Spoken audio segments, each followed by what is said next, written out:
49. Alhamdulillahi Rabbil Alamin. Wassalatu wassalamu ala Rasulillah wa ala alihi wa sahbihi ajma'in.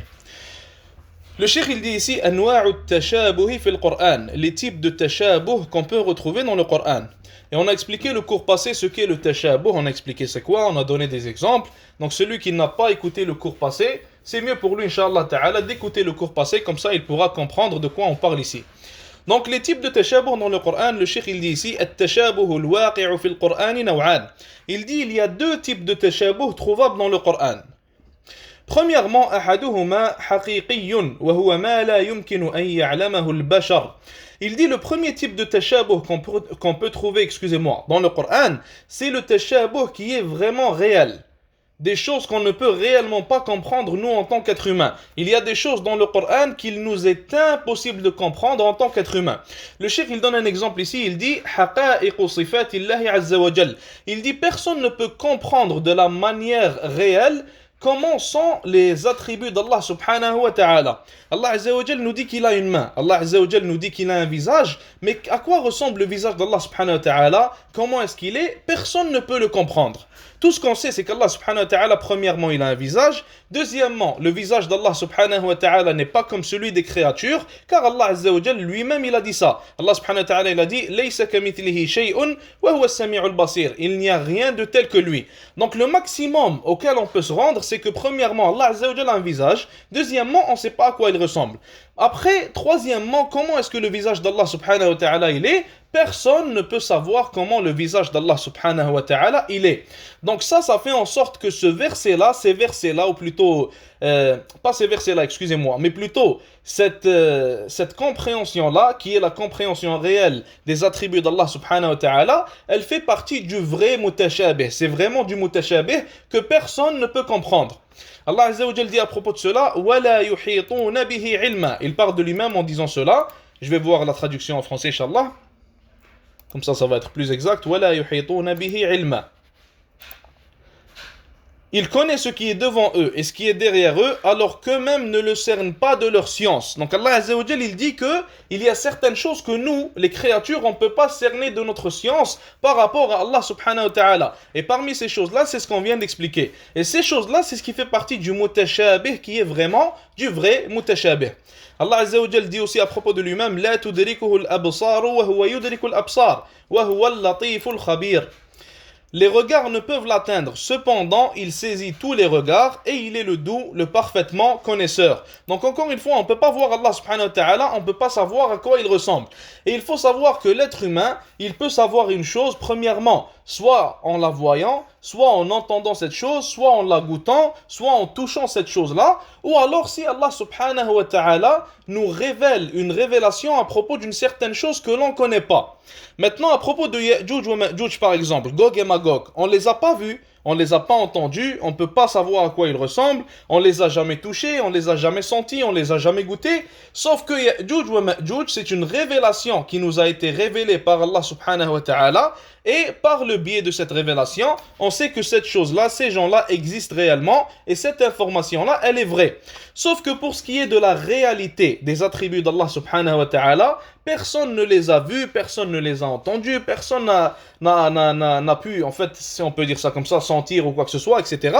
Et personne n'a eu de révélation venant d'Allah subhanahu wa ta'ala expliquant leur réalité. Donc, comme Cheikh Tarifi, hafidhahullah, il a dit dû à cela, personne ne peut savoir réellement à quoi il ressemble jusqu'à ce qu'on voit Allah subhanahu wa ta'ala dans la akhirah. Imam Malik rahimahullah, d'ailleurs à propos de cela, quand on lui a demandé à propos du verset Ar-Rahmanu ala al-Arsh istawa, le tout miséricordieux s'est établi sur le trône, une personne lui a demandé Kayfa istawa, comment est-ce qu'il s'est établi? Donc l'imam Malik rahimahullah, il a répondu en disant Al-istiwa'u ghayru majhul. Il a dit l'établissement n'est pas inconnu. On sait ce que ça veut dire, c'est établi, et on sait qu'Allah subhanahu wa ta'ala s'est établi, donc c'est pas inconnu pour nous. Deuxième règle, il a dit wal kayfu ghayru ma'qul. Il a dit et le comment n'est pas atteignable logiquement. On ne peut pas savoir comment est-ce qu'Allah subhanahu wa ta'ala s'est établi, et on a déjà expliqué pourquoi. Et il a fini en disant wal imanu bihi wajibun was su'alu anhu bid'a. Il a dit et la foi, la croyance en ces versets-là est obligatoire, et le questionnement à propos de ces versets-là, c'est une innovation. Donc, Imam Malik, rahimahullah, ici, il nous a tout expliqué, il nous a tout résumé. Premièrement, tu ne peux pas savoir comment est-ce qu'Allah Azza wa Jal s'est établi. Deuxièmement, tu peux savoir qu'il s'est établi d'une manière générale, car c'est lui-même qui l'a dit, subhanahu wa ta'ala. Donc ça fait partie du premier type de mutashabih, celui qui est réellement incompréhensible pour tous les êtres humains. Maintenant, le deuxième type de mutashabih que l'on peut trouver dans le Coran, le cheikh il dit ici, rahimahullah, nisbiyun wa huwa ma yakunu mushtabihan ala ba'd an-nas duna ba'd.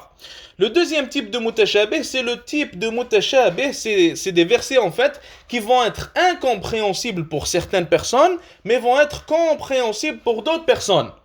Il y a certaines personnes qui vont savoir ce que ce verset-là veut dire, ils vont connaître la vérité de ce verset-là, la haqiqa de ce verset-là, sa réalité, mais d'autres personnes ne vont pas le comprendre ou vont le comprendre de la mauvaise manière. Le cheikh il dit ici, Allah subhanahu wa ta'ala dit à propos du Coran, هذا بيان للناس وهدى وموعظة للمتقين. Ali Imran, verset 138. Voilà un exposé pour les gens, un guide et une exhortation pour les pieux. Donc Allah Azza wa Jal nous dit que le Coran c'est un exposé pour les gens. Le Coran il est clair, le Coran est compréhensible, c'est facile de le comprendre, Inch'Allah Ta'ala. Sauf qu'Allah Azza wa Jal dans les versets qu'on a cités dans le cours passé, lui-même il a dit que les rasikhina fil ilm, les gens qui sont fermes dans la science religieuse, vont comprendre certains versets que les autres ne vont pas comprendre. Pourquoi? Dû à une fitna qu'il y a dans le cœur des autres ou dans leur compréhension, etc. Ou alors dû au fait qu'ils veulent suivre la fitna. Et comme je vous ai dit tout à l'heure, ce cours d'aujourd'hui, il est relié au cours passé. Donc celui qui veut vraiment avoir la compréhension complète, il faudra qu'il revienne, Inch'Allah Ta'ala, au cours passé. Allah Azza wa Jal dit aussi فإذا قرأناه فاتبع قرآنه ثم إن علينا بيانه. Allah subhanahu wa ta'ala dit à propos du Coran, c'est notre responsabilité de l'éclaircir, éclaircir la compréhension du Coran aux gens. Donc le Coran, il peut être compris, comme on a dit, par les gens qui sont fermes dans la science. Et parmi les exemples du deuxième type de tashabuh, le tashabuh que certains comprennent et d'autres ne comprennent pas, Allah Azza wa Jal dit Laysa kamithlihi shay. Allah subhanahu wa ta'ala dit il n'y a rien de tel que lui. Donc les gens qui sont fermes dans la science, qu'est-ce qu'ils disent? Ils disent qu'il n'y a rien de tel qu'Allah subhanahu wa ta'ala, ça c'est un verset. Et il y a d'autres versets où Allah subhanahu wa ta'ala, il dit qu'il a une main, il dit qu'il a un visage, etc. Donc comment est-ce qu'on combine ça? On dit qu'Allah subhanahu wa ta'ala, il a un visage, sauf que l'on ne peut pas savoir à quoi son visage ressemble. Et il n'y a rien de tel que lui. Mais les gens de l'innovation, les gens qui ne comprennent pas ces versets-là et qui tombent dans ce deuxième mutashabih-là, qu'est-ce qu'ils vont dire? Ils vont dire qu'Allah subhanahu wa ta'ala ne peut pas avoir un visage et il ne peut pas avoir des mains. Comme le disent les Ash'ari, les Maturidi, les Jahmi, etc., etc. Ils disent qu'Allah subhanahu wa ta'ala ne peut pas avoir ces attributs-là. Et ils renient ces attributs-là qui sont clairs dans le Coran. Pourquoi? Ils te disent car Allah subhanahu wa ta'ala, il a dit dans le verset, il n'y a rien de tel que lui. Et c'est là vraiment un exemple clair et précis de un verset qui est mutashabih pour certaines personnes et qui ne l'est pas pour d'autres. Donc le premier exemple qu'on a donné, les gens fermes dans la science, ils le comprennent et c'est très simple pour eux.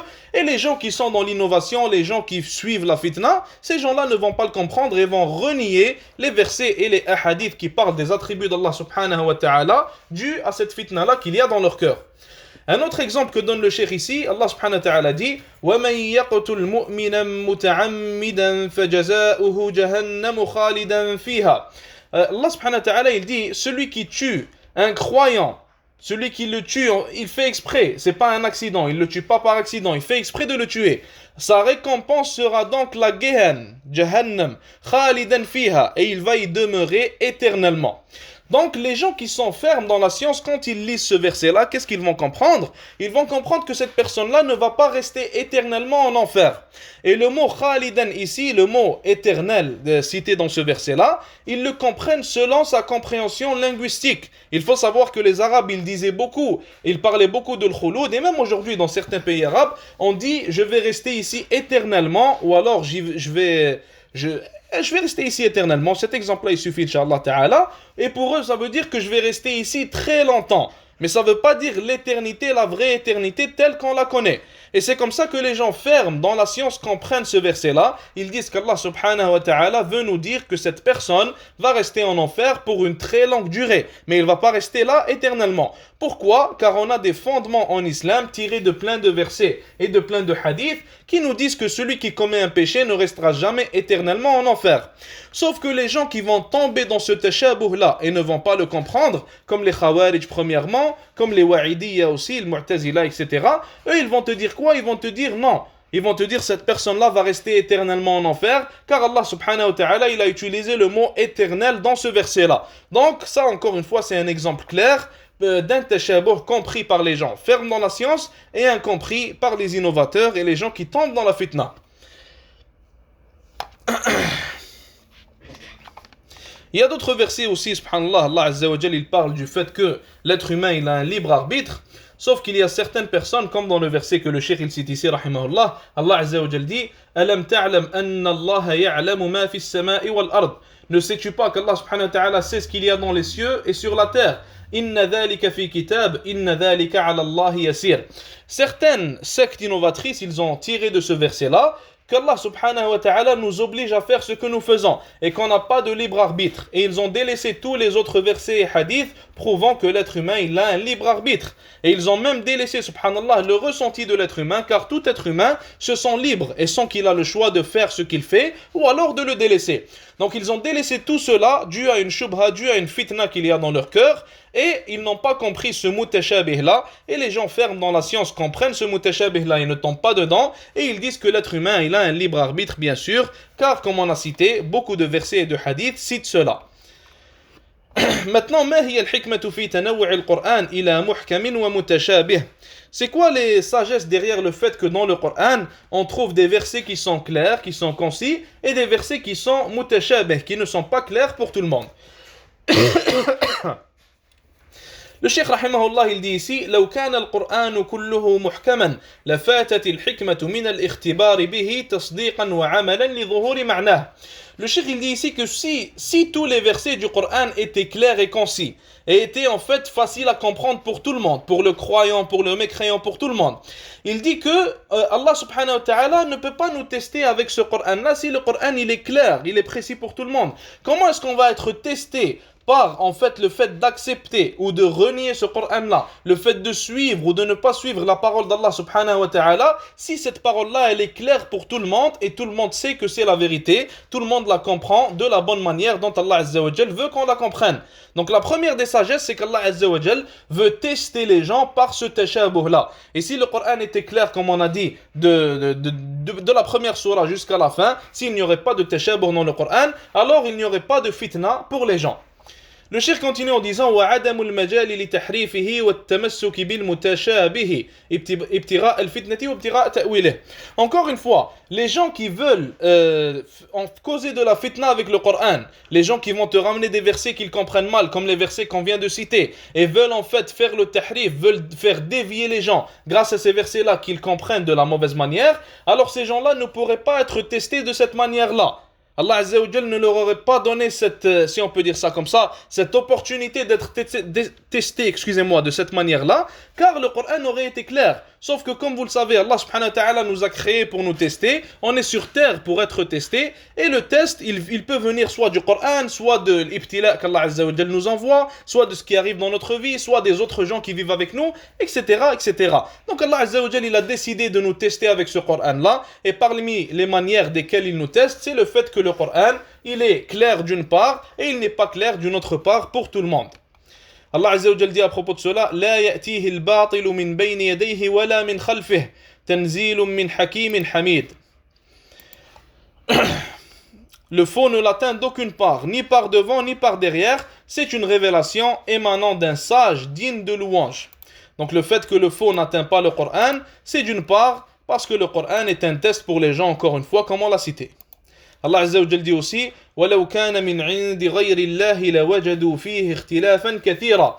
Et si le Coran aurait été d'autres qu'Allah subhanahu wa ta'ala, il y aurait trouvé beaucoup de divergences. Donc le fait qu'il n'y a pas de divergence dans le Coran, ça nous montre et ça nous prouve que le Coran c'est la parole d'Allah subhanahu wa ta'ala, ça vient d'Allah azza wa jal, c'est vraiment un livre sacré révélé par le créateur des cieux et de la terre. Et le fait qu'il y ait du tashabuh dans le Coran, ce n'est pas une preuve contre le Coran, car même s'il y a du tashabuh, subhanallah, il n'y a aucune contradiction dans le Coran. Et tout est explicable pour ceux qui font partie de Ulul Albab, qui font partie de ceux qui sont dotés d'intelligence. Et avec ça, on finit, Inch'Allah, pour aujourd'hui. Jazakumullahu khair. Wa sallallahu wa sallam wa baraka ala nabiyyina Muhammad wa ala alihi wa sahbihi ajma'in. Wassalamu alaykum wa rahmatullahi wa barakatuh.